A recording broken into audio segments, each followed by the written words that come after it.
এবার পাকিস্তানের পরমাণু বোমার কন্ট্রোল সম্পূর্ণভাবে নিয়ে নিল আসিম মুনির। নিঃসন্দেহে ভারতের জন্য উদ্বেগজনক খবর, কারণ সীমান্ত পারের কোনো রাষ্ট্রের এই ধরনের খবর যদি শোনা যায়, মানে একনায়কতন্ত্র প্রতিষ্ঠা যদি হয়, তাহলে কিন্তু ভারতের জন্য বিপদ বাড়বে। এবং এমন এক নেতা বা সেনা আধিকারিক এই পরমাণু কন্ট্রোল নিল, যিনি ভারত বিদ্বেষী নামে পরিচিত এবং ভারতের বিপক্ষে তিনি অতীতেও পেহেলগাম হত্যাকাণ্ডের মতো গভীর ষড়যন্ত্র রচনা করেছিলেন। আজকে পাকিস্তানের পার্লামেন্টে একটি বিল আনছে পাকিস্তান সরকার। সেই বিলে কি বলা হয়েছে এবং কেন আসিম মুনির এই ধরনের সিদ্ধান্ত নিলেন, একাধিক কথা আজকে এই ভিডিওতে আমি আলোচনা করব ডিটেলে। এই ভিডিওটি শেষ অবধি দেখবেন এবং যারা এই ভিডিওটি দেখছেন, ছোট্ট একটা অনুরোধ, ইন্ডিপেন্ডেন্ট নেটওয়ার্ক এই চ্যানেলটিকে একটু সাবস্ক্রাইব করে পাশে থাকবেন পরবর্তী জিওপলিটিক্যাল এবং কারেন্ট অ্যাফেয়ার্স ভিডিওর জন্য। দেখুন, যে তথ্য কালকে আন্তর্জাতিক স্তরের সামনে পাকিস্তানের সংবাদ মাধ্যম প্রকাশ করেছে, সেখানে বলা হচ্ছে পাকিস্তান সরকার আজ পার্লামেন্টে একটি বিল নিয়ে আসছে এবং বিলে বলা হচ্ছে যে পাকিস্তান সরকার এবার ন্যাশনাল স্ট্র্যাটেজিক কমান্ড তৈরি করছে। এই কমান্ড অনুযায়ী পাকিস্তানের সেনা প্রধানের হাতে পাকিস্তানের নিউক্লিয়ার আর্সেনাল এবং একাধিক স্ট্র্যাটেজিক অ্যাসেটের চাবিকাঠি থাকবে। স্ট্র্যাটেজিক অ্যাসেট মানে কি? স্ট্র্যাটেজিক অ্যাসেট মানে হলো পাকিস্তানের যে সেনাবাহিনী তারা যে অস্ত্র ব্যবহার করতে পারে, সেটাকে স্ট্র্যাটেজিক অ্যাসেট বলা হচ্ছে। মিলিটারি অ্যাসেট বলা হচ্ছে পাকিস্তানের যাবতীয় মিসাইল, যাবতীয় অস্ত্র, যাবতীয় ড্রোন, সমস্ত কিছুর মাথায় থাকবে ফিল্ড মার্শাল আসিম মুনির। এই বিলে স্পষ্ট লেখা হচ্ছে এবং বলা হচ্ছে শুধুমাত্র স্ট্র্যাটেজিক অ্যাসেট বা মিলিটারি অ্যাসেট নয়, নিউক্লিয়ার অ্যাসেটেরও মাথায় বসবে এই ন্যাশনাল স্ট্র্যাটেজিক কমান্ড। অর্থাৎ পরিষ্কার হয়ে যাচ্ছে, এর আগে যেভাবে তাদের পরমাণু আর্সেনালগুলোকে কন্ট্রোল করা হতো সরকারের পক্ষ থেকে, সেই সমস্ত নিয়ম সম্পূর্ণ বাতিল হয়ে যাচ্ছে। এর আগে পাকিস্তানের পরমাণু কিভাবে কন্ট্রোল করা হতো?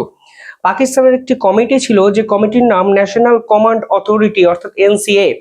যে কমিটির বৈঠক হয়েছিল পেহেলগাম হত্যাকাণ্ডের পর ভারত যখন অপারেশন সিন্ধু শুরু করে, ঠিক তারপরেই পাকিস্তানের পরমাণু অ্যাটাক নিয়ে সে সময় কিন্তু জল্পনা শুরু হয়েছিল। সেই ন্যাশনাল কমান্ড অথরিটির মাথায় বসতো প্রধানমন্ত্রী, এবং শুধুমাত্র প্রধানমন্ত্রী নয়, যিনি গণতান্ত্রিক উপায়ে নির্বাচিত তিনি তার মাথায় বসতে পারতেন সরকারের এক প্রতিনিধি হিসাবে। কিন্তু এখন এই প্রক্রিয়াটি সম্পূর্ণ শেষ হয়ে যাচ্ছে পাকিস্তানে। অর্থাৎ প্রধানমন্ত্রীর হাতে কোনো ক্ষমতা থাকবে না, সেই ক্ষমতা চলে যাবে পাকিস্তানের সেনাপ্রধান, field marshal, chief of defence staff, এই পুরো বিষয়টি যিনি কন্ট্রোল করেন সেই আসিম মুনিরের হাতে। অর্থাৎ পাকিস্তানের পরমাণু বোমার কন্ট্রোল চলে গেল আসিম মুনিরের হাতে। এবার ভারতের জন্য কেন এই খবরটি বিপজ্জনক? প্রথমত, পাকিস্তান সীমান্তে শেষ কয়েকদিনে এমন বাড়াবাড়ি শুরু করেছে যে ভারত কিন্তু কিছু না কিছুভাবে সংশয়ে পড়ে গেছে। হঠাৎ করে কাশ্মীর সীমান্তে এই ধরনের বাড়াবাড়ি, মানে কখনো ড্রোন ঢুকিয়ে দেওয়ার চেষ্টা করা হচ্ছে, কখনো সেনাবাহিনী ডিপ্লয়মেন্টকে চুরি করার চেষ্টা করা হচ্ছে। ফলে একটা জিনিস স্পষ্ট হয়ে যাচ্ছে, পাকিস্তান ক্রমাগত ভারতকে উস্কানি দেওয়ার চেষ্টা করছে। এবং এর মধ্যেই ঘটে গেছে অমরনাথ যাত্রায় জঙ্গি আক্রমণ। অমরনাথ যাত্রায় কর্তব্যরত এক পুলিশ অফিসারকে লক্ষ্য করে পাকিস্তান থেকে আসা 3 জন জঙ্গি কিন্তু গুলি চালায় এবং এই ঘটনা দায় স্বীকার করে টিআরএফ অর্থাৎ দ্য রেজিস্ট্যান্স ফোর্স, যেটা লস্কর ই তৈবার একটি প্রক্সি গ্রুপ। এবং এই টিআরএফ কিন্তু সরাসরি পেহেলগাম হত্যাকাণ্ড ঘটিয়েছিল এবং তারা দায়ও স্বীকার করেছিল। ঠিক একইভাবে অমরনাথ যাত্রাকে ভেস্তে দেওয়ার জন্য তারা এই ধরনের হামলা করেছে, তার দায়ও কিন্তু স্বীকার করেছে।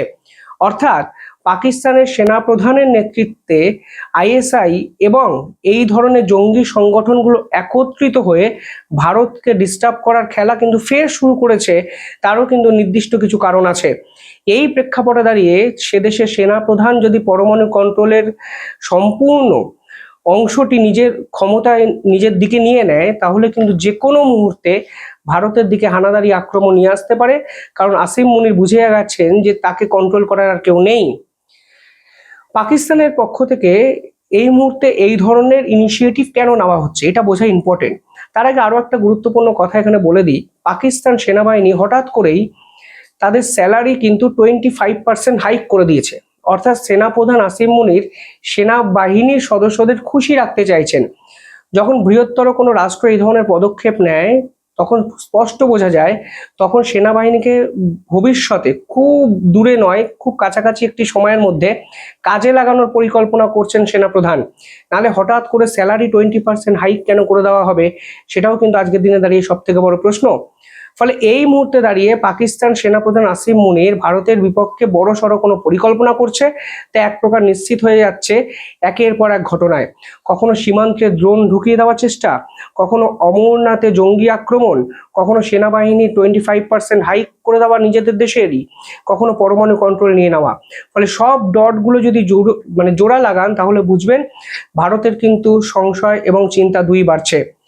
এবার একটা বাস্তবের প্রেক্ষাপটে একটা কথা বলি, কেন আসিম মুনির এই ধরনের খেলা খেলতে শুরু করেছেন। পাকিস্তানের ইনফ্রাস্ট্রাকচারটা, এবার ইন্টারনাল ইনফ্রাস্ট্রাকচারটা বোঝার চেষ্টা করুন। পাকিস্তান সেনাবাহিনী ঘরে চূড়ান্তভাবে বিপর্যস্ত। একদিকে বালুচিস্তান লিবারেশন আর্মি ক্রমাগত পাকিস্তান সেনাবাহিনীকে লক্ষ্য করে আক্রমণ করে যাচ্ছে। বালুচিস্তানের 85% অংশ তারা স্বাধীন করেছে, এ দাবি অলরেডি তারা এস্টাবলিশ করে দিয়েছে। টিটিপি পাকিস্তান সেনাঘাঁটিকে লক্ষ্য করে লাগাতার আক্রমণ করে যাচ্ছে এবং এই আক্রমণ থামানোর ক্ষমতা পাকিস্তান সেনাবাহিনীর হয়নি। পিওকেতে এই মুহূর্তে স্বাধীনতার আন্দোলন চলছে। পিওকেতে রাওয়ালকোটে প্রায় 60,000 মানুষ এই সেনাবাহিনীর বিপক্ষে বিক্ষোভ করছেন। এমনকি তারা ভারতের কাছে আর্জি জানিয়েছেন এলওসি খুলে দেওয়ার জন্য, ভারত যেন তাদেরকে মেডিসিন দিয়ে সাপোর্ট করে। এই প্রেক্ষাপটে দাঁড়িয়ে আসিম মুনির তাদের আন্তর্জাতিক স্তরে তো ইমেজটা গেছেই, ইন্টারনালি নিজের ক্ষমতা দেখানোর জন্য ফের ভারত বিরোধী আবেগটাকে উস্কে দিতে চাইছেন। অর্থাৎ তাদের ইন্টারনালি যাবতীয় ব্যর্থতার দায়কে ঝেড়ে ফেলার জন্য ফের যদি একটা ছোটখাটো স্মল স্কেল অফ ওয়ার তিনি এখানে লাগাতে পারেন, তাহলে ফের পাকিস্তানের সাধারণ জনগণ ইসলামী আবেগে ভেসে গিয়ে আসিম মুনিরকে সমর্থন করবেন। ভারত বিরোধী আবেগকে তিনি কার্যকারিতার দিকে নিয়ে বদলে নিয়ে তিনি ফের ক্ষমতার শীর্ষে পৌঁছে যাবেন। এবং এই প্রথমবারের জন্য আসিম মুনির এমন একটা সেনাপ্রধান যিনি অপারেশন সিন্দুর পর্বে ভারতের কাছে বিপর্যস্ত হয়ে যাওয়ার পরও সেনাবাহিনীর মায়না বাড়িয়ে দিয়েছেন। ফলে সব মিলিয়ে একটা জিনিস স্পষ্ট, তারা ভারতকে একমুখীভাবে টার্গেট করতে চাইছেন তাদের আভ্যন্তরীণ কোন্দল থেকে বেরোনোর জন্য, আন্তর্জাতিক স্তরে তাদের ভাবমূর্তিকে ফেরানোর জন্য, এমনকি পার্মানেন্টলি সরকারের মাথায় বসে তিনি যে সর্বময় শেষ কথা সেটাকে এস্টাবলিশ করার প্রয়োজন এই আসিম মুনিরের বর্তমান সময় হয়েছে।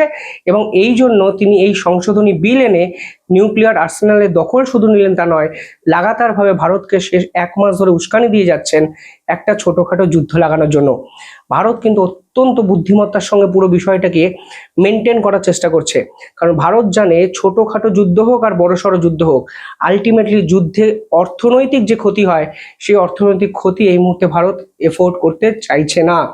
হরমুজে আপনারা দেখেছেন ইরান, ইসরায়েল এবং আমেরিকার এই যুদ্ধে গোটা বিশ্বের অর্থনীতি কিন্তু কার্যত বিপর্যস্ত, ইকোনমিক্যাল সিস্টেম ভেঙে পড়েছে, অয়েল সাপ্লাই চেন কার্যত ব্রেকডাউন হয়ে গেছে। ফলে একটা যুদ্ধ দুই দেশের মধ্যে হলেও এর প্রভাব কিন্তু বিশ্ব জুড়েই থাকে। ফলে ভারত কিন্তু এক সচেতন রাষ্ট্র হিসাবে এই যুদ্ধকে এখনো অবধি অ্যাভয়েড করার চেষ্টা করছে, কিন্তু এটাও বাস্তব যদি বাড়াবাড়ি এখানে পাকিস্তানের পক্ষ থেকে করা হয় তাহলে ভারতও শেষ কথা বলবে এবং ছেড়ে কথা বলবে না, তা কালকেও ভারতের মন্ত্রী রাজনাথ সিং স্পষ্ট জানিয়ে দিয়েছেন। যাই হোক, কমেন্টে জানাবেন কিভাবে দেখছেন পুরো বিষয়টি। আর ইন্ডিপেন্ডেন্ট বেঙ্গল, ইন্ডিপেন্ডেন্ট নেটওয়ার্ক দুটো চ্যানেলই সাবস্ক্রাইব করে রাখবেন পরবর্তী জিওপলিটিক্যাল এবং কারেন্ট অ্যাফেয়ার্সের ভিডিওর জন্য। ধন্যবাদ।